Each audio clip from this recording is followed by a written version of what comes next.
basically a remix of what we did at the beginning of the year, Yamato. It's the topic of like, what do people think of Fearless Draft? Is this League of Legends and should it continue? Now, when it was initially rolled out, Yamato, it was obviously rolled out as like, look, everyone said Winter Split doesn't matter, but we're going to make a Winter Split international tournament. So what we'll do is we'll just bundle it all together. In fact, I would even have said before this recent change, it looked like they were going towards almost like an MTG style, different formats. So like Winter Split is going to be this weird Fearless one. Then you swap over to traditional, and then you just do the rest of the year. And so it's like, on the one hand, you can write off Winter Split if you don't give a fuck about it, because it's not like winning first stand gets you into Worlds or something. But at the same time, it's at least something to play for, because you qualify for your region, go to the first stand. But then after that, it's like, right, everyone changed the mentality. Now we're back to normal League of Legends with the normal drafts.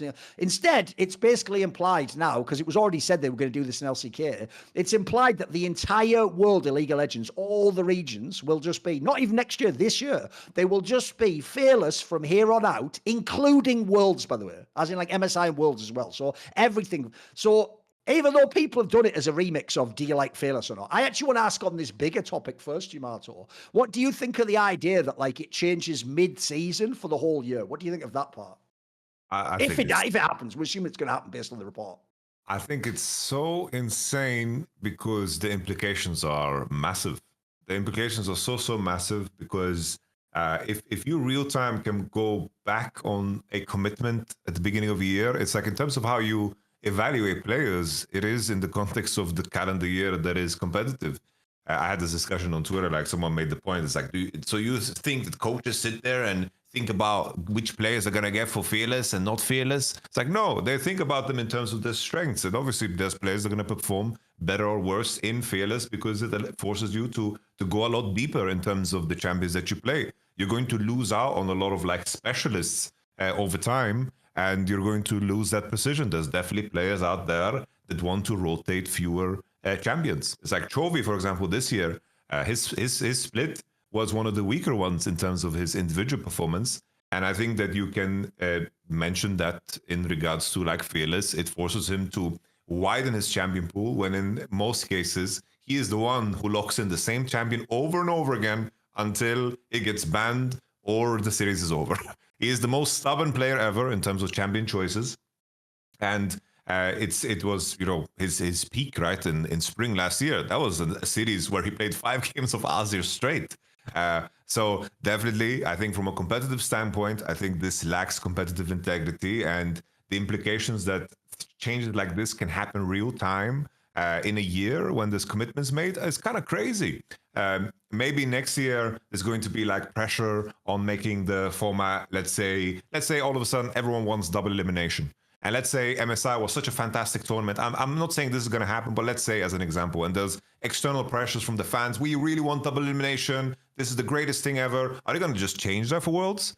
Because now it just seems like the viewership is king, and it could be like internal things in terms of what the teams feel also. But I think this is just a decision that is made for the viewership, which I can understand. But doing it in the middle of the year, I think it does lack competitive integrity in my mind. And it was the same for First Stand, right? It's like they view it through the lens of, ooh, it seems like the sentiment globally, Kado mentioned it, it's like the fans mentioned it, we don't want lane swaps. And then they shoehorned it in for First Stand just in an effort to make, of course, the viewers happy. Which in the grand scheme of things, I understand, but there was always like a line that they would never cross, that they've crossed now. With the First Stand change, and now also, of course, the change to making the whole year Fearless. Because I thought we had this discussion with Monty, right? So when we talk about Fearless, we were like, oh, it's a winter split, it's the experimental one, and then maybe with that data, they're going to make decisions for the future of League. But they are just jumping on it now. I think it carries a lot of risk because it's just such a tight window, and maybe even now we're not going to realize what we lose.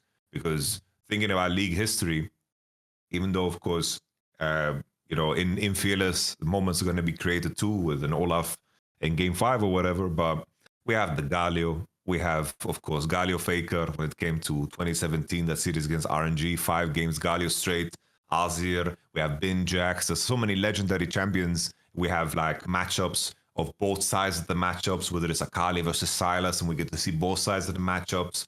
There's going to be legendary moments of players playing specific champions that are not going to be as impactful in my mind, because the level of precision and the overperformance that is needed in such a moment is going to be, so far-fetched now in Fearless. And sure, Fearless is going to create his own moments, but I hate the fact that it's happening mid-year. I would feel very, very bad from the team side. I also, just as a general rule, don't think you should ever change anything partway through. Like, by the way, I think one of the worst things any tournament organizer ever does is decide that like a rule was interpreted wrong in the past, or they're going to change the rule mid-tournament. Like, that immediately destroys the competitive integrity of the tournament, because you've already begun a certain way and applied that rule differently elsewhere. And even if you are right, even if you are correct that like you've identified, actually, I prefer this other thing, you wait until the tournament's ended and you make that one tournament a complete entity where the whole rule applied, and then you do it next time. So my problem with this is, Yamato, it also seems so incredibly fickle, because if you actually wanted this before this split, then you could have just had the balls to just announce it for the whole year anyway. And ideally, I think you would announce this sort of a thing, by the way, the day World's End, so that people have a full off season potentially to adapt to what they're going to do. That you don't, or you do it like this, you do it for this COP or the winter split, and then you say at the end of this year, it worked so well, we've now decided that 2026 tall circuit will be Fearless. At which point people have like a wind-up time. They have a chance themselves to think what it was like with normal versus fit. By the way, that would even potentially be better for the off-season, bro. Now I can actually test who was good in their first period when I used Fearless, who was good in this later period when we went to the normal draft. Like, does that give me a sense of who I can work with, who practices effectively, who even has the champion? That might give you at least some sense, because I do hate the idea that, like, remember all the discussions we're having about LPL super teams and LCK super teams and people like G2 making enormous offers to get the best players. If you do all these moves as a GM, you are literally going to be judged on the results, but you're essentially recruiting for almost like a different game. Like, if you think about how radical this would be, like if they changed something radical in the game, guys. What if like we all recruited normally at the end of last season, and then this year it turned out, Yamato, for the whole year we're having double jungle? Well, that would very much change how I would have done my off-season if I'd known that was like a thing. Like, I was doing it based on the old jungle setup where I want Kanavi, or I want whoever he might be, the best jungler from some Skewmon, because we worked in BDS Academy. So first of all, I hate it from like a team and a player perspective. You have no way to prep for this. You have no way. In fact, you're just finding out like everyone. That's the maddest thing. During the season, like if you're Carmine Corp, you're finishing playing a game at first stand, your first international tournament, then you're reading online, wait a minute, the rest of the year might be in Fearless. Like, what even is that, bro? Like, that's just nonsense. Then if you want to go to the specific thing, let's get into the actual specifics of what do you think of Fearless? Because the main motivation, as far as I can tell, is not what people are saying. It's just that people like the novelty that you get to see a lot of different champions. Now, they're changing how they explain that, Yamato. They never say, I like the novelty. They say it increases diversity, which, by the way, politically already is supposed to automatically be a good thing. Anytime you have more diversity, it's just better. So their logic goes, it increases the diversity in the number of champions played. I mean, the obvious example would be if you play a full best of 5, you play like 50 champions. Well, there's only like, 170 in the game or something. So at that point, you're playing like a third of the bloody champions in the game almost in a full series. Then secondly, they tie into the idea that it's better. They always just say that it's going to like help viewership because this is more exciting. Or so, right? I've got 2 quick things to say. One, that latter point, it's going to help the viewership, has yet to be proven. And if it was, it might be a decent argument, because at the moment, the industry only survives off eyeballs. It does need entertainment aspects. It's why I always say I actually do have to kind of chastise people in UFC and MMA when I watch it, because they will talk as though it was like a purist sport. And I always have to remind them, no, it's prize fighting. Like, you have to understand the actual job of the UFC is just make the fights that you will pay the highest pay-per-view for. It's not, by the way, if they really do think that Miocic versus Jones sells more pay-per-views than Aspinall versus Jones, they'll do that, even though by the rules of the sport, you have to have Aspinall fight Jones because he's the interim champion. They don't care about that. Their whole sport is basically like, it's about eyeballs and then converting the eyeballs into dollars. That is what esports is right now. We, the fans, me personally, I give nothing. I don't pay 1 cent to watch League of Legends. If I'm watching First Stand today for free with amazing production value and all the best casters hired and giant fucking in Korea with when I'm getting all that for free and I'm not paying, I have to understand as a fan, if something else would benefit viewership, then potentially I don't get a say in that. They're going to do it. Now, first of all, though, I don't think that's been established. I mean, I just looked it up now, Yamato. It's not that like the final of LCK Cup was higher. If you don't know, the biggest match was T1 versus Animal Life in day 2 of the playoffs, because T1 brings the viewership, as far as I can tell, in LCK, not the format. So I don't yet know that we've even proven it does increase viewership. And this is split 1. So if anything, the novelty effect would still be kicking in now. That's why, by the way, we'll find this out this year. Let's see in summer when you have like the dip for the Western regions. Does the viewership increase? Does it help, etc.? But the more important thing I want to frame, and let's get into some of the specifics of Fearless and see what you think here, is I do believe when you have an argument, Yamato, you're supposed to figure out your principles first, then apply them to each topic. And the principle should apply in each case. You can't go, wait a minute, I'll give you, without saying the players, I'll give you an obvious example recently. Wow, I don't like this pro, so if he hinted scrims, he's a piece of shit. But then you'll go, but I do like this pro, so if he hinted scrims, is it really that bad? You don't have a principle there. All you're doing is, do you like him or not? That's how you're deciding what is good or bad in the world. You're not even taking, is hinting scrims good or bad? So when people say that line, by the way, those 2 lines, Yamato, about it increases viewership and it increases diversity, the problem I have with those terms is you haven't set like a range to them. You haven't added a qualifier where, like, I'll give you the example. Back in the day, Freak once tried to do this to me over formats. Believe it or not, they used to, just like LTA North now, that used to be the playoff format for all the Western regions in LCS. It used to be the first and the second round of the playoffs were best of 3, and only the final was a best of 5. And when I argued, every playoff match should be best of 5. That's like proper League of Legends where you have like exploration of the pools and the matchups and you have to adapt it. So what Freak famously said to me on Reddit was, when I said the more matches you have, like if you go from a best of 3 to a best of 5, you're going to make like the better team win. He did what you call an argument from absurdity. He said, well, in that case, we should just do best of 69 because then we definitely see who the... Now, the obvious qualifier I can add that makes that stupid, Yamato, is there's no time to do best of 69. It would also fatigue people. Like at that point, all the positives I'm seeing of having more matches actually become negatives. It would actually flip the other way and it would become bad, right? The problem in this scenario is when people tell me it increases viewership or diversity, no one's adding any restraints in. So I'll give you the obvious example. If you all want to be dickheads, I'll do what's called accelerationism and ruin it using your logic. So if you want more diversity, guys,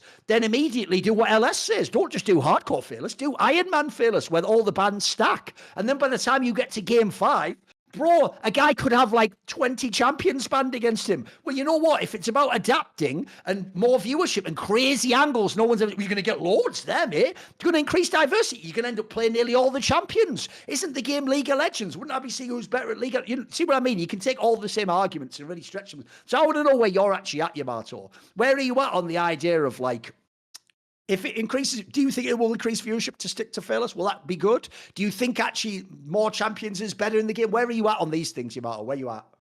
I do think that you're hitting such a good point in terms of how Riot always evaluate where the viewership is at. Because right now, like if you look at LEC, I think a large part of the LEC success has nothing to do with Fearless. Is the fact that KC was extremely fucking competitive. Yeah. And Koi was also up there, right? And these are like really, if the final had been G2 against GX, there's no universe with the viewerships like that. No way. Come on. You know, it's true. Yeah.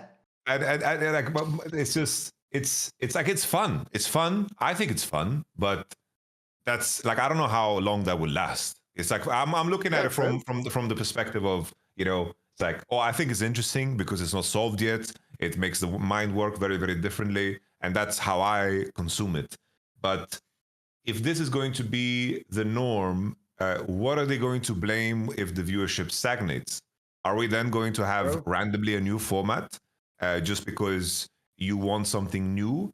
Because I think that precedent is what's so scary, is that if it's tied to what the viewers want, what happens in a world, let's say, let's look at this through the lens of T1. T1 hired Thorin, who is a role player, right? Who definitely, as Fearless goes deeper, is going to suffer, right? They lost Zeus, right, in this equation.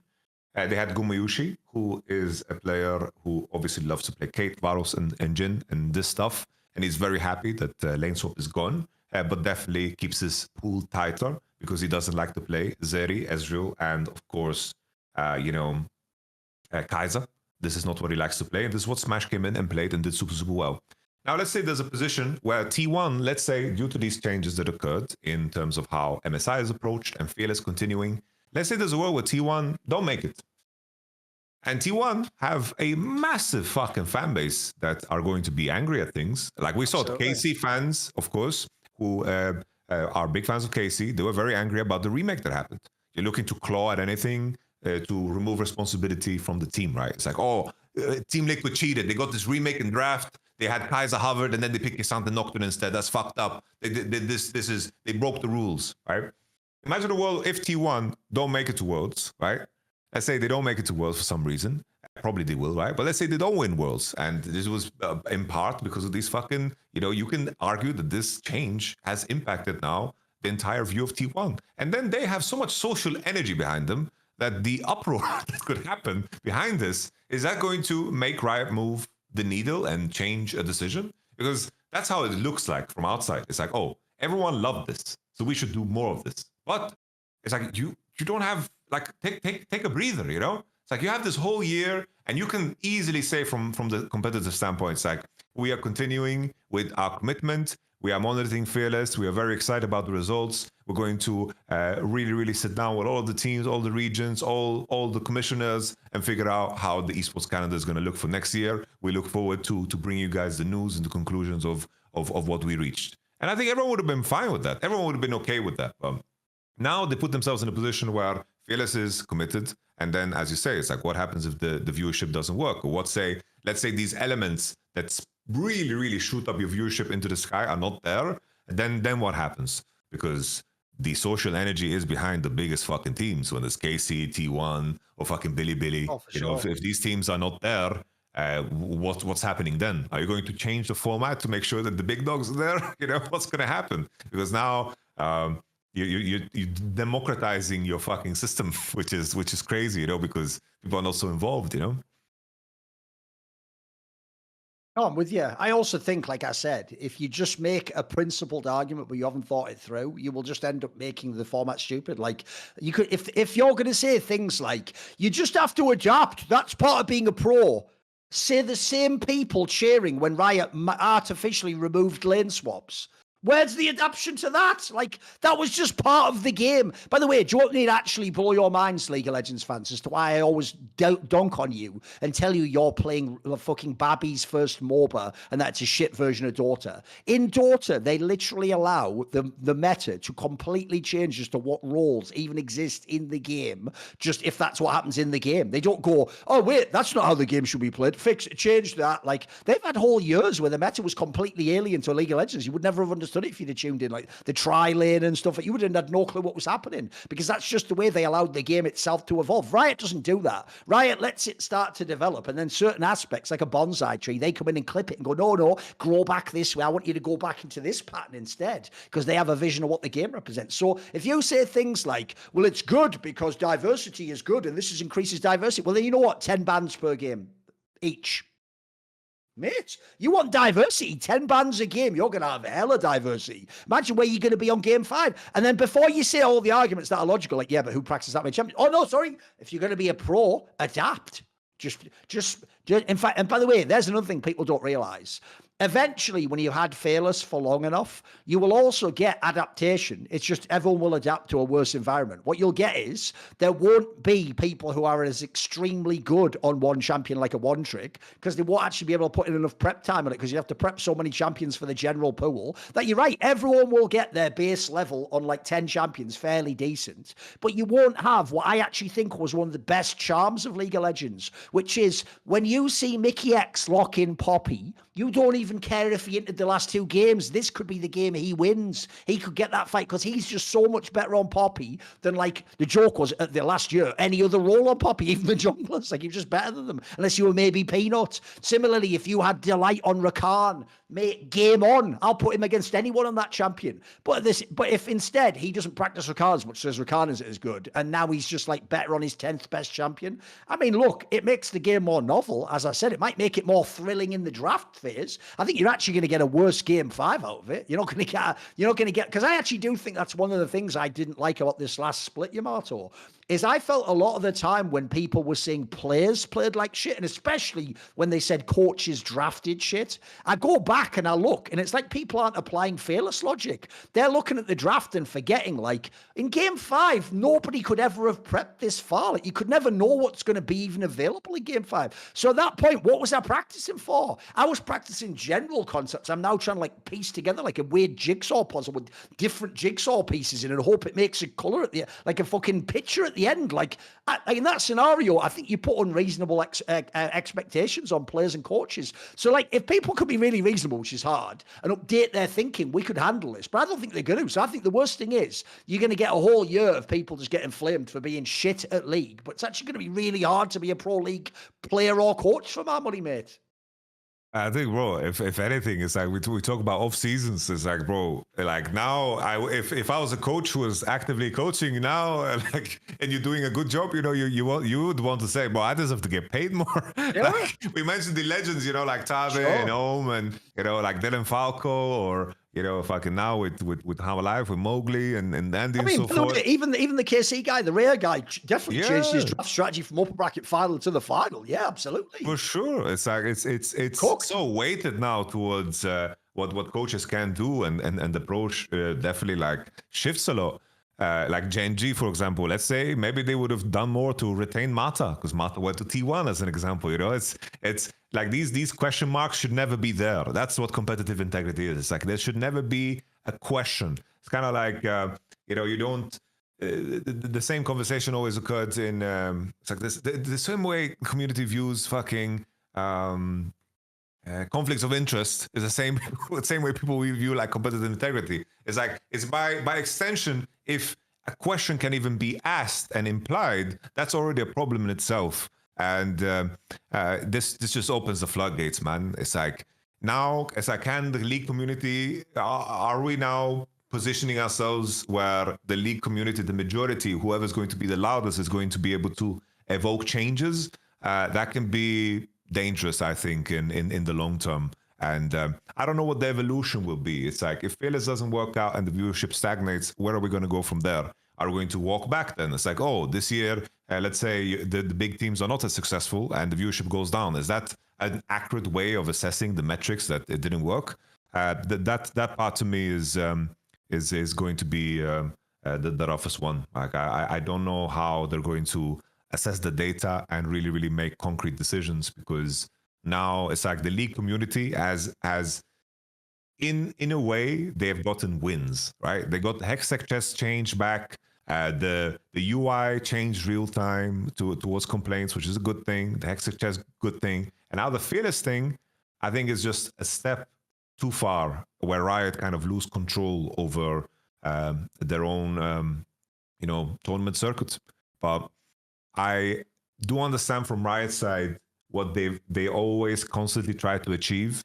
It's like always in the early days of any game, you have players that can single-handedly just carry games. It's kind of like I would maybe drop a CS example, and you can maybe let me know if it makes sense. I feel like before Astralis era, I did feel like there were way more like pop-offs, and I feel like Astralis came in with a very controlled variant of the game. And as we were moving in and as things continued, I imagined that as Astralis was fucking winning everything, that people would begin to like model shit after them. It's like, oh, they're very controlled in the way they play. Yeah. And it's like everyone is taking a more controlled and more disciplined approach to the game, rather than being like, oof, I'm feeling myself, I'm gonna fucking ace, you know, I'm gonna fucking give me the gun, you know, that type of shit. And in League in the past, like season 3, season 4, 5, these early seasons, you had fucking crazy like players like Faker that would just completely 1v9 series and matches. And when we moved into 2020, 2021, everything became so controlled, disciplined, and I think for most, boring. And it seems like Riot is trying to actively fight against that, to make games about team fights, to make it as digestible as possible for the average viewer, and make it less about the nuance. And it's always, every game suffers with that. Over time, the game becomes too nuanced, and for a player to come in, can't make sense of it. And maybe with Fearless now, it's going to be chaotic enough.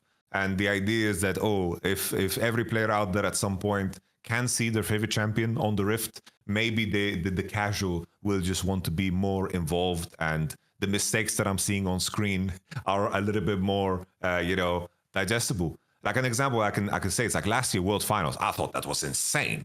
And then people in the chat like, this is kind of boring. It's just stomps. I'm like, what the fuck?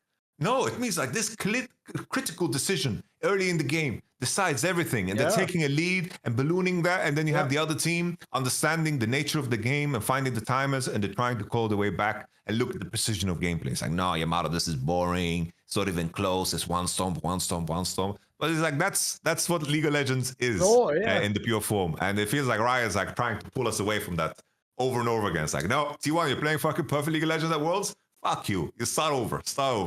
We don't want you. We don't want you to do that. Zeus perfected the flank. Let us change the landscape of the map here. Make it easy. Everybody can flank now. It's so easy. It's fucking. It's like a fucking runway at an airport. It's like someone like pointing arrows, like flank this way, this choke point, go around here, this cliff. That's all there is. And they're just trying to simplify the game. I guess that's where we're at. But how simple can it get? You know, how much nuance are we gonna lose? In the end, we're probably going to have this thing where, like in a couple of years, it's going to be like you lane, and then you're going to be dropped in an arena where you have to fight to the death, like every 5 minutes. That's going to be the game at some point, man. No, I actually think that the final you're talking about, the world's final of BLG and T1 last year, is a perfect example, actually, touching back on what I said earlier, which is if you could go back in a time machine now and you work on that broadcast, you wouldn't approach it the same way. Like what you should have done and set up is this.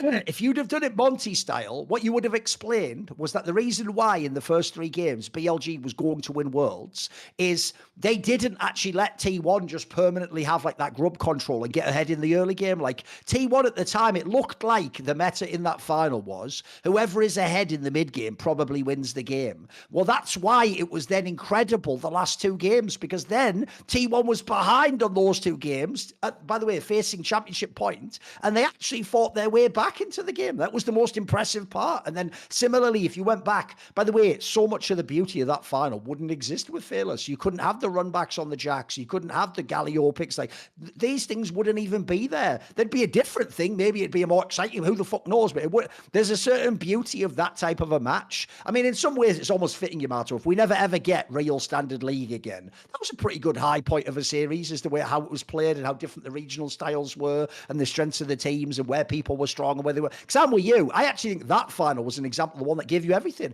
It had the stomps, but back and forth. It had different people popping off in different games. In the end, it was won by the team who actually outplayed the other team, but it was really close and it had an amazing dynamic. As you said, the push and pull. People do this thing. They do the same thing in Counter-Strike, Yamato. They pretend the best game always is the overtime third map. But it's like, bro, some of the best series ever for real are just 2-0s, but they're just ones where it's like, it's the dynamic that made it fun. Like, for example, maybe one team's a front runner and they're ahead in one game, but the other team pulls it out late. But then the next game, the team that's the front runner can't get a hook going in the game, and then they're trapped out, and you see these totally different styles and strengths portrayed. They're thinking everything has to be like a nail biter, like, you know, last guy dies in a full 10-man team fight. Like, that's just one style of League of Legends. I agree with you. I actually thought the storyline of that final was fucking incredible, man. It was like anime-esque. For sure, man. I think this is just the biggest change ever. I can't think anything that is comparable. This is like marks a big point in league history. This is like we are moving into fucking League 2.0 pretty much. Like this is so massive in everything. I don't know what's to come. Like we might just see like new champions across the board. Like all of the favorites coming through to this year, you know, most of them, at least they didn't perform, you know, and those teams, are they going to be left on the wayside? Was it coincidental? Because another detail, like if you're playing through the Fearless part, thinking the next split is not going to be Fearless, I imagine that all teams like restructured their practice. They thought about things differently. They didn't like hard commit to the Fearless ideas and so forth. I don't know what the outcome and the aftermath will be.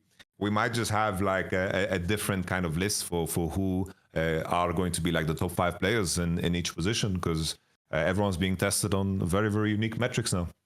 In fact, by the way, if people don't even know, he had some actually very unique opinions about my Reckless video and all that, where I think it would surprise people. He had very different opinions to a lot of other people in the scene, because one thing I appreciate about him is he actually is willing to be an iconoclast. He'll just stick true to what he thinks. Well, one of the things people might not know is this, Yamato. You know, we're all spiraling on these shows and on Twitter, like, Fearless isn't even what League is. Like, you've ripped out the heart of the game and the adaptation and the years of meta. No, you have to understand, we're all thinking Fearless hardcore's too far. You are aware, Yamato, LS sits there like that meme of fucking Kylo Ren, like, because he actually wants Iron Man Fearless. If you don't know, guys, he wants Fearless draft where you just stack the bans. The bans from game 1 carry to game 2, carry to game 3. So essentially, it becomes like your champion pool has to go infinite depth at that point. And he even thinks you should, for best of 3, just do all 3 drafts before the first game's played and just live with it and just play with that as the fucking draft. So, like, I'm putting this out there because obviously if we're going to expand the horizons of this discussion, this isn't even something being suggested by Riot, by the way. No one else is even I don't think some people are even aware this is actually one of LS's preferred formats of Fearless. What do you think of that approach, Yamato? What do you think if they were to introduce that? Like, because he essentially wants them to go even further. What do you think of that type of a Fearless draft?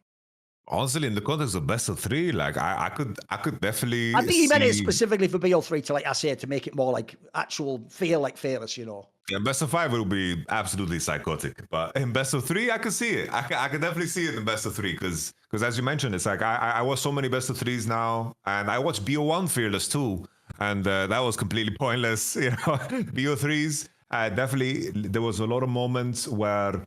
It's like I know also contextually from scrims, it's like screaming with Roddy Sack and hearing from people. It's like the game 4-5 scrims are the ones that really, really go deep because in terms of how many mutations you get into, tend to usually in game 1, 2, 3, it tends to be kind of similar. A lot of things kind of replicate themselves. You're building drafts around the same champs. And the amount of mutations possible are not there, but then it just fucking exponentially gets crazier in game 4 and 5. So putting a lot more pressure on the best of 3s, I do think it kind of makes sense. The only concern would be is like there is a lot of opportunities for abuse in the sense that sure, there's enough champions to play everywhere, right? But if bans stick, it's a lot easier to throw bans in one direction. And instead of like locking in, it's like people were talking about, fuck it, let's lock in 5 supports and just burn a game to make sure that the light can't play engage. It's like that's a bigger commitment than fucking banning champions out, you know. And especially in terms of how sides are, it's like blue side becomes so much stronger in a best of 3 scenario. So you're playing blue side, and in most cases you have a lot more throwaway bans because red side needs to kind of ban like OPs as an opener, or maybe they decide not to because they want to just get them out of the pool, whatever. It's like they ban them once because they're preparing for their potential second red side game, right, that they're playing because the first game is red side, right? That parity in terms of sides, I think it would just be like extremely blown out of proportion in terms of how powerful blue side would be. So if you walk into a series and you know you don't need to ban like Scan or whatever, like with your blue side, and then you just like ban, let's say, 3 Delight champions in the first one and you just can't play them, that's far less of a commitment. So that would be like my only fear. I think if you want to explore, then I think that the sequencing of bans would have to change. It can't be 3 into 3. It has to be like pick 1, 2, and then ban, ban, and pick, ban, ban, pick, ban, ban, pick, ban, ban, ban. Ban, pick, something like this, because the current sequencing would just be fucking atrocious. We wouldn't be able to survive. Like blue side would be just too OP. But best of 3 definitely spicing it up more. I can see the angle for sure, but let's just change the order of bans, and then I can hop aboard this crazy ship. I'm also with you in the sense it is very different if you do it for BO3. It's one thing for BO3 if you want to make it spicier in that sense. I think BO5 would be insane. Like, I just said it earlier, but I don't think it really clocked for people. You know what I just said earlier? That in a full 5-game series like Cannibal Life had, you are having 50 champions, right? Let me just quickly Google now. Do you know what the actual number is? How many champions are there in League of Legends total? I want to know the actual number. Something. It says 170 when you Google, but I don't know if that's still true. It says as of January, there was 170, right? Yamato, if I'm playing something like a fourth of the champions that exist in the game in one series, I think that makes an utterly untenable, unbearable burden on the pro player as to what he's practicing and what he understands. And we're not even that's not even fair, bro. It's not like I'm playing 50 champions, but I know the 50. I'm playing potentially, not literally any of the 170, but let's say I'm playing 50 out of a possible, I don't know, 90. There's no one can practice that many champions. You can't know the matchups. You can't know the comps. You can't know all the champion dynamics and interactions. You can't know all the wombo combo. You can't know so many things about that the obvious questions become, one, what actually are we testing for at that point in time in certain roles, Yamato? Because here's the problem. As you might know, there are some all-time great players, most notably in mid lane, that can play 10 champions a season. That's just what they can do. In fact, I'd even say the real irony of what happened to Chovy in Fearless Draft is Chovy was amazing for having an unlimited champion pool. It's just that it's because you had to keep prepping for the 3 he was a god on that all the weird picks would work all the time, because you wouldn't expect him to play a away game out of nowhere.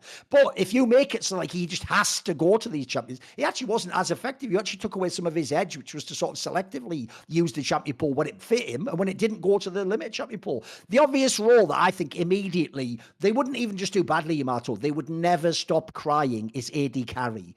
Bro, what the fuck in an Iron Man best of 5? Right, here's what I'm doing, Yamato. I'm literally, if I'm a shit team like SK Gaming, I'm not even drafting for my team anymore, bro. I'm just taking your AD carry and he's playing his 14th best AD carry in game 5. Enjoy. Like, I don't know what the fuck it's going to be, like Heimerdinger or fucking Syndra. I don't know what it's going to be at that point in time, because like there's not even going to be champions left in the game. And as you say, not only can I ban, but I can pick, fuck it, troll draft game 1 and all 5 bans go to him. Like, you could actually make some really fucking dog shit games by doing this approach. Like, I can see the upside when it works. I think the downside would be so overwhelming, though. It would be crazy, bro. I think, and as I say, this is what I don't think people get. I already thought League was really hard to practice as it is. Like, we were just talking about how bad scrim data is. What are you going to get out of scrims if we use this format? Like, by the time we get to game 4 and game 5, we're not going off anything from scrims. In fact, we might not be going off anything we've ever seen before. There might even be a draft board that looks like anything we've ever seen. I don't know what. Don't people want practice? If you don't know, guys, practice is what makes people excellent. Is like repeating the same things, getting them down, making them automatic, making that like an intuitive feel in the game instead of a decision you have to stop and calculate. Like, a lot of that I feel like is going to be lost if you go to a too extreme a format. I mean, they keep saying adapt. Like, bro, you can't just keep telling people to adapt when you're making it harder and harder and harder and harder. That's like, I'll make your test 2 times harder and you fail it. Well, just adapt. Well, get smarter. Like, what am I supposed to do?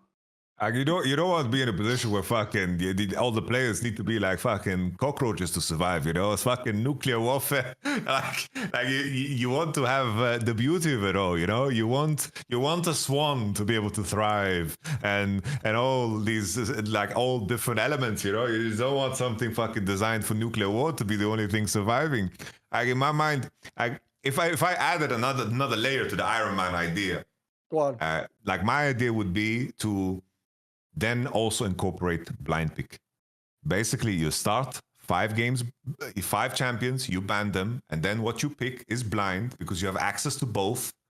But when they are picked, they're out of the pool. So there's going to be like crossover, and the chess game becomes, we are removing things from our pool, but the enemy team can also pick it away, and we are going to have mirror matchups in some cases. And I think this would be like pretty sick. Because then you also have situations where you don't see what the enemy bans, and the nature of how right. like there's going to be like scenarios where both teams ban Scanner, and then there's going to be crossover like that, right. and then whatever exposure, whatever you create for yourself, the enemy can recreate that, and I think that could be also sick.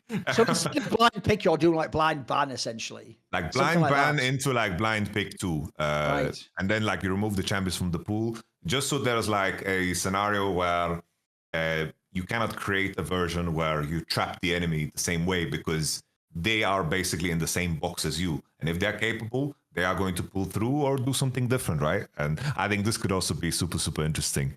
That's a weird part, bro. If Fearless doesn't save viewership, how deep are we going to go, bro? It's going to be 4v4s, 6v6s. I don't know what's going to happen. It's going to be just arena for fucking seeding before a world championship. Who fucking knows, man? Also, I noticed one of the areas people are ignoring here is they're just selectively choosing that things that favor viewership are what we're going to do.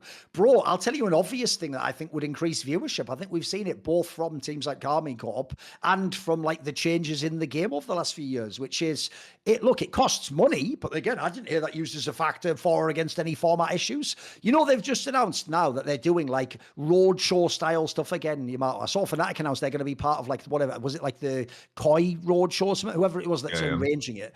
I actually think that's an obvious way you could potentially increase viewership, because I can tell you in Counter-Strike, one of the reasons that you get hyped for a playoff match at the Cologne tournament, for example, is because you get the crowd mics and you hear the crowd roar and people play up to the crowd. It's not just the match. The match has to be there and it has to be great to provide the platform for that. But then you add it all in and you get that feeling, Yamato. This is one thing I think is very underrated about sports. Actually, people don't talk about this. It is amazing to go to a live sports game, but the difference in how they've made the feel at home feel compared to what it used to be like is night and day. Like when you were a boy, Yamato, in the 90s and you were watching a TV with football on it, that's like 10 feet away from you and it's this big. And so that's not the same feeling as being in the stadium. Mate, if you watch like a modern day broadcast, it's incredible. You hear the crowd mics really good. You hear the chanting of the fans. If it's in somewhere like the Bernabeu or Anfield, it's fucking amazing atmosphere. Even at home, you're like, this is sick. You get those matches during the regular season, that like the big televised game. That feels like it's the final. You're like, is this like a cup final? This feels fucking sick. Like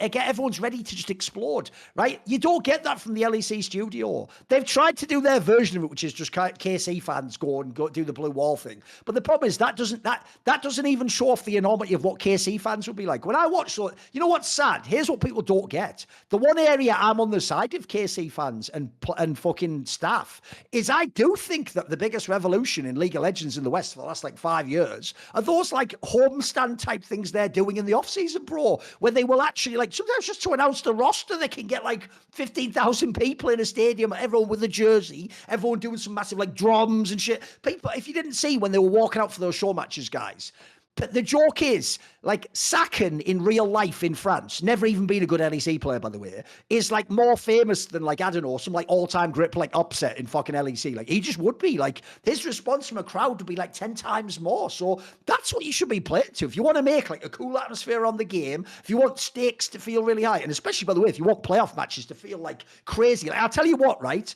You know, in the LEC studio, here's the best example. You know that moment where after the series between MCoy and Fnatic, Upset and Super had that like back and forth where like Super pushed him. Bro, if that happened on stage with all the crowd reacting, that would be fucking insane drama. That would be fucking spicy as fuck. Holy shit, that would be amazing. Think about how insane, by the way, the Karmine Corp fan base would have been during that Fnatic Best of 5, which going all the way to Game 5, and it's like a fucking heavyweight boxing match. They're punching us early on, we're fighting back. That atmosphere would have been like legendary. People would talk about that like that old CLG TSM game where the Winians won it at like 2014 PAX. That, by the way, wasn't even a good game, but you just remember it because it was a PAX and everyone was losing their minds and the crowd was crazy. Like, that's what we should play up. Like, I actually think the roadshow angle's an obvious one. Like, I understand it costs money and I understand the logistics are a nightmare. It's way easier to just go to a studio every week. But if you want to make everything seem cooler, make the stakes feel big, if you want people to get engaged in a different way, that's the way you reignite the viewer base. Because I also think as well, mate, every viewer isn't the same viewer. I don't care about the random guy just watching on a second monitor. I want the guy who lives and breathes the game and he's watching it because it's super important to him. That guy, by the way, I can even tell you from my own company, that guy's way more motivated to buy products and support someone than the guy just watching a logo on a screen like, well, I might drink that drink later, all right? Not who gives a fuck? I'm just watching anything on the screen. What do you think about this aspect, doing like live shows and stuff? It was like my come up, right? It's like when I was a player, it was all about the live events. Like even my first opening match where I played against fucking Moscow 5 when I subbed in for Dragonborns was in the Zenith in Lille in front of 12,000 people, wooden arena, everything was fucking... Because it was against Moscow 5, bro. Like I at the time, I had this delusional level of confidence, you know? So for me, like the fucked up part was, but moving into that, it's like I get told by my manager, it's like, Amaro, you need to use Steel Series gear. I was like, bro, I have been using this Razer Abyssus my whole life. Like, you want me to switch? And then it's like, we don't have extra gear for you, but we have this prototype keyboard that they gave us that you can use. I was like, what the fuck is this? No, some office keyboard. And then they're like, you're going to use expect his mouse. And I was like, damn, expect his mouse? Let's go, baby. So we played, right? We lost, but it's like the arena was made out of wood. everything was fucking shaking. Like everyone, when everyone was stomping, it was like fucking electric, bro. You could feel the air, the presence, the everything. It's like those moments in time, I think, are so crucial because it creates a memory that lasts so fucking long. It's like you just know, it's like a lot of the fans that are like fans of Fnatic of old, it's like a lot of those guys experience those things in those big fucking arenas. Those are memories that last a lifetime. And it's going to motivate, as you tell the story, it motivates more and more. And it also goes from the player side too. There was this period, like Humanoid, he had his come up, peak COVID. He played Worlds in Iceland. He played MSI in Iceland in front of no crowd, won 2 championships with no crowd, nothing, right? And this always pained him. He was so pissed off that this was the case because it goes both ways too. It's like those stories, seeing like greatness unfold with everyone in tune with the same idea at that level. When you have like 10,000 people being in tune with the same thing, the energy there is indescribable. And I think it's just something that just lasts with you. Like that's how you make an eternal fan. And you need to invite those opportunities more and more because the benefit of that is just so great. And that's why the Casey fans are so damn crazy and passionate. It's like they were bought in every single point of the way, and Casey did a fantastic job of capturing that. It's like I was at a KCX. I was at KCX4. It is insane. It's crazy. I was like there in like the VIP section, sitting with like more known people, but it's like 27,000 people. Everyone singing the same chant. Everyone just in tune with the same energy. I imagine for everybody involved, it's a fucking great experience, a fucking fun experience. And that shit, when you brag about that to your homies, they want to get involved. And the scatter effect of something like that is just it's just endless. So I'm with you, man. I'm happy that they brought it back. Such a good idea. Great idea of leveraging the strength of these partners, right? And the shame of it all, I hope over time, it requires a lot of luck, right? But I hope that eventually, like we mentioned, like the idea of like Kato getting involved or whatever, even though it's a quick jump, right? It's a quick jump and there's a lot of like factors in place. But if somehow Kato had a team too, it's like the rivalries that can spawn and the all League of Legends social energy just goes into one thing, that would just be so damn powerful because that's what it just comes down to. It's like, if we didn't have big personalities, like let's say Kameto didn't buy a slot in the LEC and we still had Astralis. Or like, let's say Ibai was so pissed off with this partnership with Rogue and said, fuck LEC, I'm out. It's like, what would we have left, you know? it would be so dull. It would just be G2 versus Fnatic, which is nice, but then that's it. It would just flatline. Nothing else beyond that. By the way, this does tie in, though, as I pointed out at the beginning of the episode, so we'll tie it in now. This does tie in, though, why on the one hand, it's not totally stupid that these fans are like, hey, when does Los Ratones get into LEC? It's like, that's not even how that works. Like, look, yeah, if Kedro goes and gets like a investor and he has like, I don't even know how many millions it would be at this point. Actually, I'd be very interested to know. I actually don't think it probably would be like the Kami Corp 30 mil. Maybe it'd be less now. It'd definitely be more than the LCS, like 6 million to fuck off and then be a guest. So it'd be, I don't know, let's say it's 15 or 20 million. It's still a big investment. But at the same time, I do think, by the way, not only because he's Kedro with a giant stream, but also literally having names like Reckless, who are still like the most fucking Google searched people in the universe, and then having like massive streamers, this would all help. Like, you could potentially do it. But that isn't the same as like, this team is good and you like them, so they get to be in LEC. That's a totally different business decision. And by the way, that won't even happen till the end of the year. So your age is off that happening. But here's the one area those fans are right, Yamato, which is they care about that team in NLC, even by the way, before they won NLC,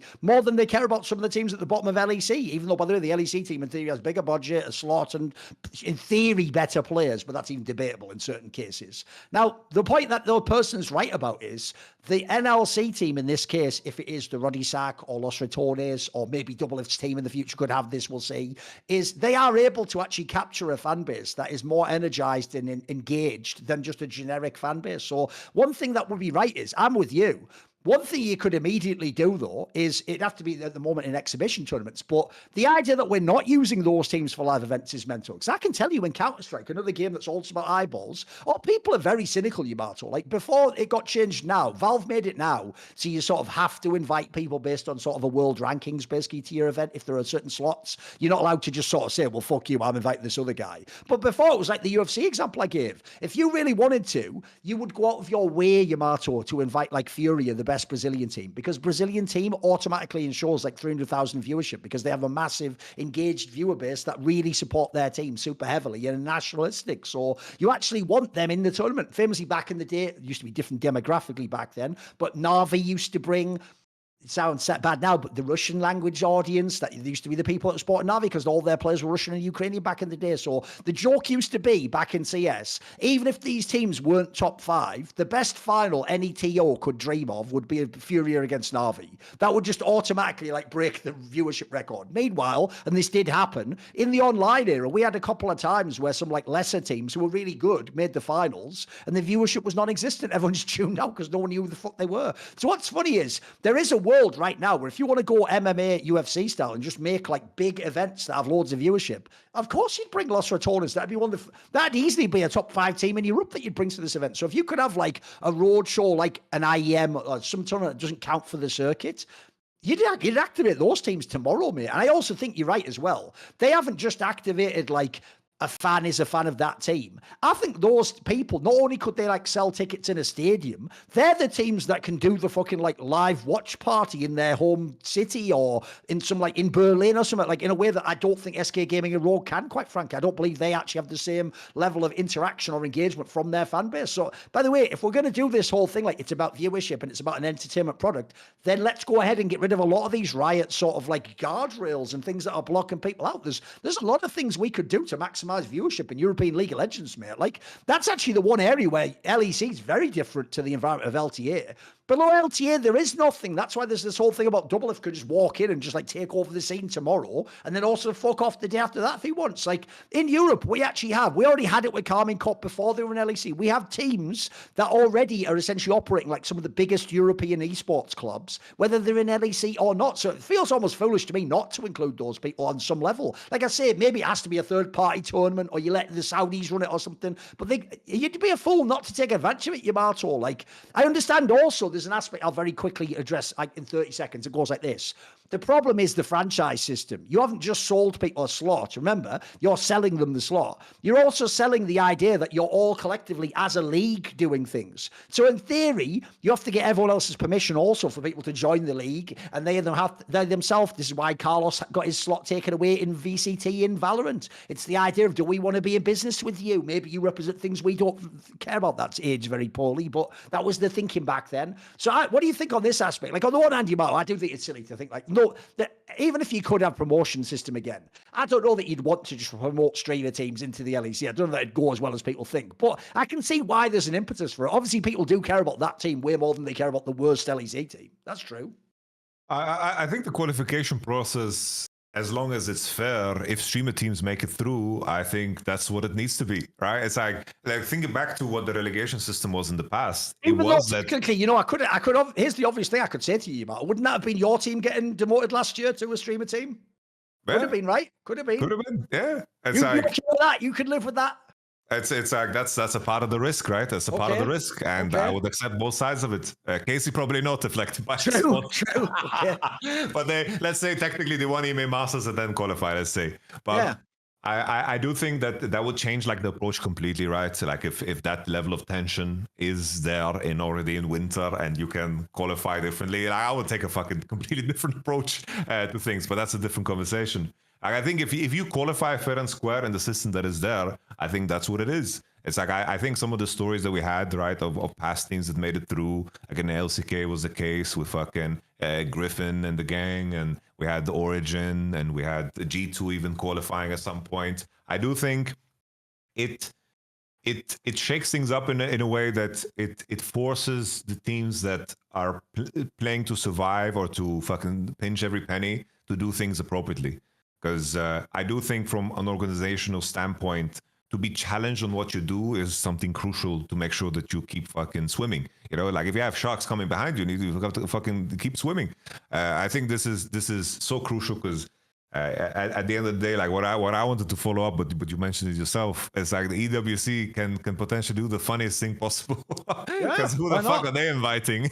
They're inviting T1, Billy, and then Los Ratones is gonna show up, bro. Why not? Like, Los Ratones playing at EWC. You know, they can just swing money bags around, and they have every incentive to make the By the way, like I biggest say, tournament if someone possible. wants to experiment with viewership, that would be a very interesting experiment. Mate. What happens if you drop in Los Ratones to play BLG and T1? That would be fucking... By the way, we don't even care if these are the number one teams in their regions. Just do it for the viewership. Just make it like a crazy UFC card with all the best fucking big name fighters against each other. Yeah. Could be crazy, For right? sure. It's just it's weird that we have moved in this direction, but I think it's just that's it's always been a question of proximity, right? It's like the proximity to the players, to the fans. In the past, it was the big streamers, TSM, COG, and there's like Fnatic One Worlds. So in terms of where the most diehard fans came through, it was through the streams and it was also through the live events. And we're circling back to the same thing. It's like the teams lost that along the way because the full focus was on performance, and the personality was lost in the process because players just didn't have the bandwidth or the energy to keep streaming and to keep being like a personality. And also like streaming in terms of how popular it was in the past. It's like Bjergsen could be playing fucking solo queue and he would drop like 50, 60, 70k bangers. Fucking Burger King, got the Burger King sponsorship and all that jazz. Streaming was very, very different back then. But it's I think it's cool that we're circling back to the same thing. Back to the live events. That's where you get the diehard fans. And the diehard fans are the ones that follow certain personalities. And I do think it's like in terms of how much viewership you manage to manifest, it's about capturing just lightning in a bottle. But that lightning at this point in time is just the fucking big streamers that are creating these fucking grassroots projects.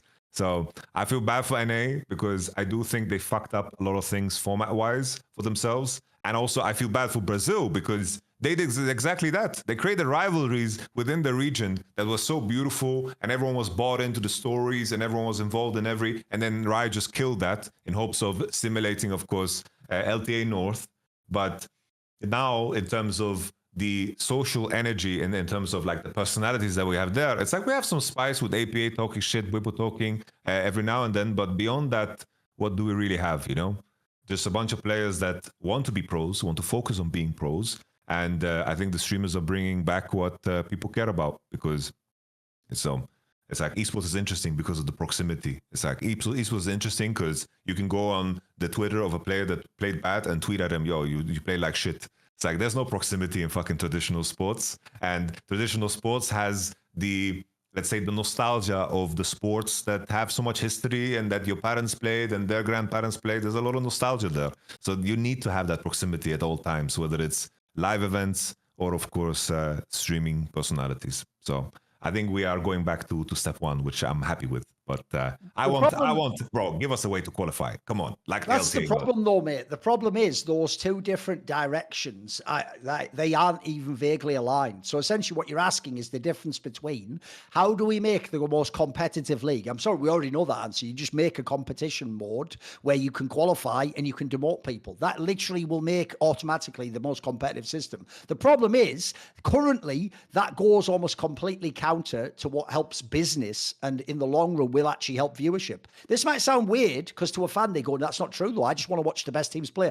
You're wrong. I just gave an example earlier that shows that is not true. If you believe that in your heart of hearts, you might just be a very unique person, but you are not the majority of the people who watch esports. People who watch esports are very casual. They really are people doing stuff like, oh, is the LTA final on? Is TSM in it? That's like a casual fan. Like there are people that like, they're a Fnatic fan, but they haven't even watched that closely. They're just a Fnatic fan because in this case, I don't know, they're a Razork fan, or they used to be a Wreckers fan or a SOAS fan back in the day. Like you have fan bases that exist and have a momentum and an inertia to them that aren't wiped away by one bad split or one bad year. And so here's the problem.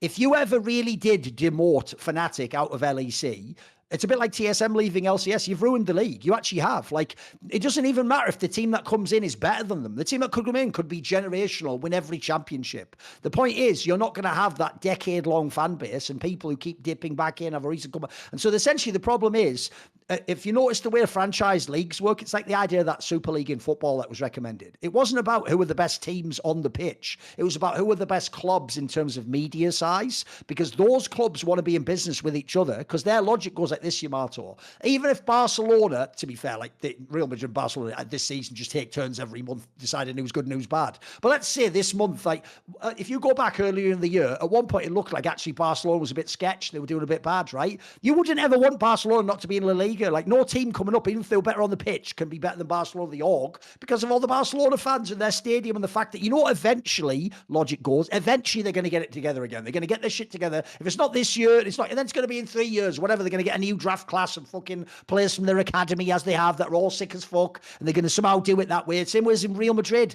Real Madrid could have a doff season, but you know, in 2 years, they're going to have amazing strikers again. They're going to sign all the biggest players and fucking spend low. So that's the reason why, in business senses, you do it with the club, not with the players. So I'm with you. I actually, listen, I would prefer like the best teams being. I would prefer like if you were, I've always said this, the biggest bummer for me is that Crowley does have to just hope an LEC team picks him up or Cadro buys a slot. I prefer a world where Crowley just goes and plays a game against Rogue tomorrow and smurfs all over Patrick, and then he's just in the LEC. See more cool, funny, interesting clips based on topics from my content? Well, subscribe to this channel then, or, you know, be a pleb and don't.